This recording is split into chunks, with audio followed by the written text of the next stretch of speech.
مبلغ اسلام تلمیذ الرحمان مولوی سعید بن وحید صاحب آپ سے مخاطبت فرما رہے تھے۔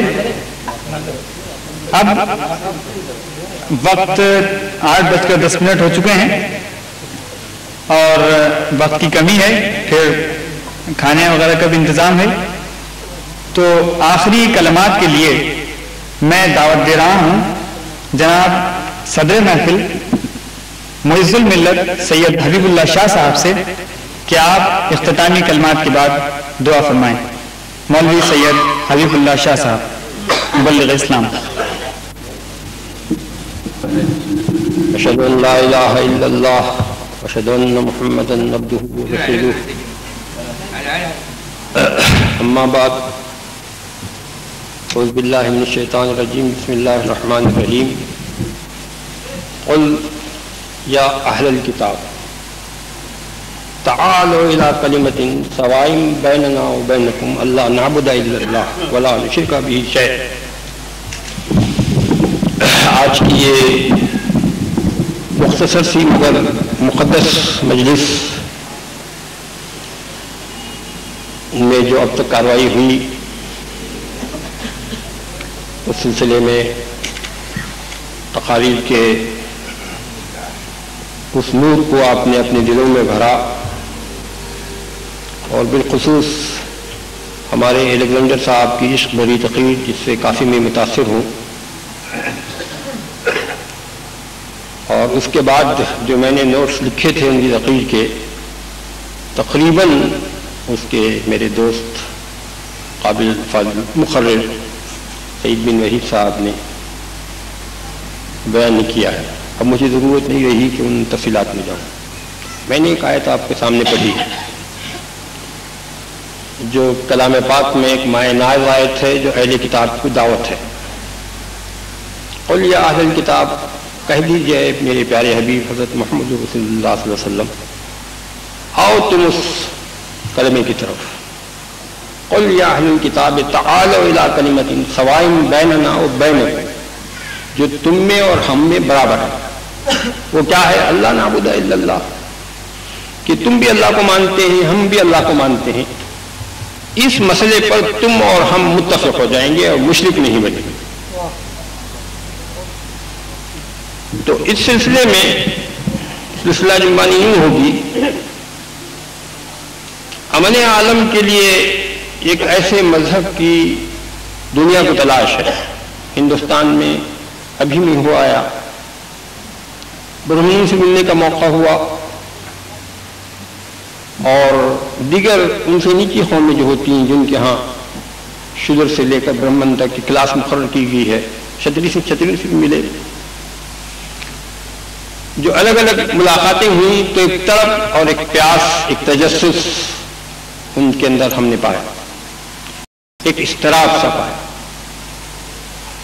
وہ اضطراب کا علاج ان کے ہاں بڑے بڑے اس وقت کے ودوان جو ہیں، ہم تسلیم کرتے ہیں کہ اگر اسلام نہ آیا ہوتا دنیا میں، یہ تتو وچار جو ہندو فلاسفی ہے وہ دنیا کو کھائی نہیں ہوتی۔ اتنی گہرائیاں انسان کی انہوں نے بیان کی ہیں، محنت سے لے کر ایک رشی تک تدریجاً جو ارتقا ہوتی ہے روحانیات میں ان کے ہاں، اور وہ تدریجی ارتقا کے بعد اوتاروں کا جو سلسلہ شروع ہوتا ہے، اور اوتاروں نے جو روحانی کام بھی کیے ہیں، انسانوں کو گناہ سے بھی بچایا ہے۔ شری رام اور شری کرشن کو آپ نے دیکھا، یدھ بھی کیا ہے، اس یدھ کا نام دھرم یدھ رکھا گیا، جنگ مقدس۔ ایک رشی ایسا ہے، سب سے بڑا مقام جو ہے اس کا منی کا ہوتا ہے، جو پہاڑوں میں جا کر رات مل کر صرف ایک لگوٹی لگا کر بیٹھ جاتا ہے۔ اب بتائیے اس سے کیا گناہ ہوگا؟ جو دنیا کو ہم گناہ سے چھڑانا چاہتے ہیں، ایک طبقہ ہمارے ہاں ہندوستان میں موجود ہے کہ جس دنیا کو چھڑانے کے لیے شریعت کی بندشیں جو آپ لگاتے ہیں، قانون اس کو آپ کہتے ہیں کہ ممنوع قرار دینا چاہیے، وہ قانون اپنے اوپر ایسا نافذ کیا ہے کہ ایک لگو بھی لگا دیا، باقی میں پھینک دیا ہے۔ اس کے لیے شریعت کے قانون کی کوئی ضرورت باقی نہیں۔ اب اسی طرح جیسا کہ पादी साहब ने कहा हिंदुस्तान में बड़े बड़े लोग हिंदुओं में से भी ईसाई हुए हैं, बाद मुसलमानों ने भी कुछ ईसाई को कबूल किया होगा, हम इनकार नहीं करेंगे। एक तज़यी इर्तिखा है, वो जो तजस्सुस है, जो इस्तिराब है, इंसान को कहीं मिलना चाहिए ना, वो इस्तिराब दूर होना चाहिए इंसान की फितरत से। तख्लीक़ इंसान में, इंसानी फितरत में जो इस्तिराब है,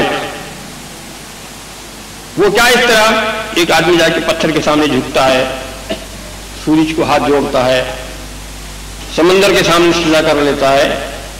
इसी तरह मैं रुबूबियत को पढ़ रहा था, खास तौर से उसकी श्रुतियों में जो अजीब व गरीब बातें हैं और बड़ा मायनाज़ इल्म कहते हैं, लेकिन जब हमने उसको पढ़ा तो उन श्रुतियों में 33 देवताएं बताई गई हैं, उसमें 2 देवियां भी हैं।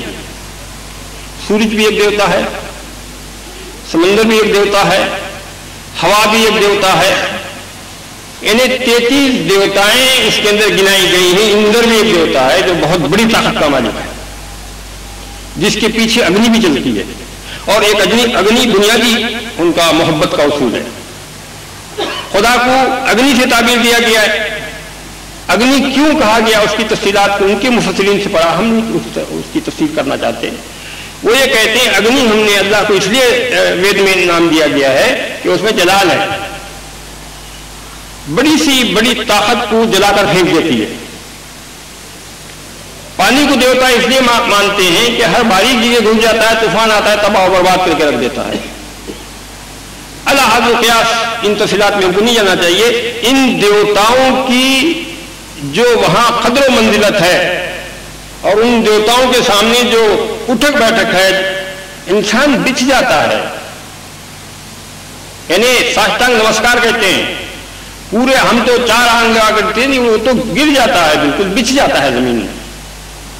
आखिर एक कसूर है ना उस इस्तिराब को दूर करने का जो फितरत इंसानी में है। अब वो इस्तिराब दूर न हो सका उनके यहां। दूर न हो सका क्या हुआ? एक बहुत बड़ा तबका, अच्छे मेरे मिलने वालों में से भी जो पुराने लोग थे, उनकी औलाद को मैंने देखा, कम्युनिस्ट हो गए उन लोग। उन्होंने कहा ये पत्थर और इसके सामने इंसान झुके। इंसान अशरफुल मखलूक़ात है, इंसान को खुद अता की गई है कि कायनात आलम उसके लिए सजदा रेज़ हो। सख्खर शम्स वल क़मर दाइबैन, चांद और सूरज को उसके लिए मुसख्खर कर दिया गया हो, सजदा रेज़ होना चाहिए। सजदा रेज़ हैं, आपकी खिदमत में लगे हुए, सारी कायनात को आपको तस्कीर करने की जरूरत नहीं है, वो तस्कीर कुदरत ने कर दी है। अब रहा उससे इफादियत का मसला है, जितनी कोशिश करेगा उतनी इफादियत हासिल करेगा। क्या दीन का मुद्दा यही होता है कि इंसान को खाने पीने की और पहनने ओढ़ने की वाफिर चीजें दे दी जाए? अग्नि की इसलिए, पानी की इसलिए पूजा करते हैं और उसका फलसफा लिखा है सारा कि वो खाने के लिए वो चीजें अदा करता है जो दूसरे लोग हयातियात में पैदा नहीं कर सकते। पानी के अंदर जिंदगी है, कलाम में तस्दीक कर दी, मोहर लगा दी उसमें, कुल्लु शैइन हय्युम मिनल मा, हर शय जो है वो पानी से जिंदा है। अब ये फलसफा जो उनका है, और आकर आखिर में नौजवान नस्ल कम्युनिस्ट होगी, वो क्या बात हुई? इस तरह दूर तो नहीं हुआ ना। तो मालूम हुआ कि इंसान को अल्लाह ताला ने एक अक्ल भी दे रखी है। एक और मसला है कि अक्ल बातिल है, हरगिज़ नहीं कह सकते हम। इन फी खल्क़िस समावाति वल अर्ज़ वख्तिलाफ़िल लैलि वन नहार लआयातिन लिउलिल अलबाब, ये उलिल अलबाब के लिए निशानियां आई इस तख्लीक़ कायनात के अंदर, इसमें हयात है। तो जब इनको निशानियां कहता है, अकल वालों की तारीफ कलाम मजीद करता है, तो वो कौन सी अकल है जिसकी मजम्मत भी करता है? अभी यहां आकर अब यूएन का मसला हल हो जाएगा। आलमगीर मजहब कौन सा हो सकता है तय हो जाएगा। दुनिया ने बड़ी मेहनत से बड़े बड़े स्कॉलरों को ये चीजें जमा करके एक इदारा बनाया कि भाई अमन आलम कायम रहे, सलामती कायम रहे, इंसान दूसरे इंसान के हुकूक को तलफ न करे, छोटी कौम को बड़ी कौम दबोच न ले। यही मकसद है ना इसका। इदारे यूएनओ बना, इस यूएनओ के इदारे में गुफ्तगू अमन होती रहती है, मैदान कारदार में इंसान कत्ल किए जाते रहते हैं। अगर इनकी अकल में वो बात होती जिसकी मजम्मत अल्लाह ने न की हो, تو یہ بدأمنی نہ ہو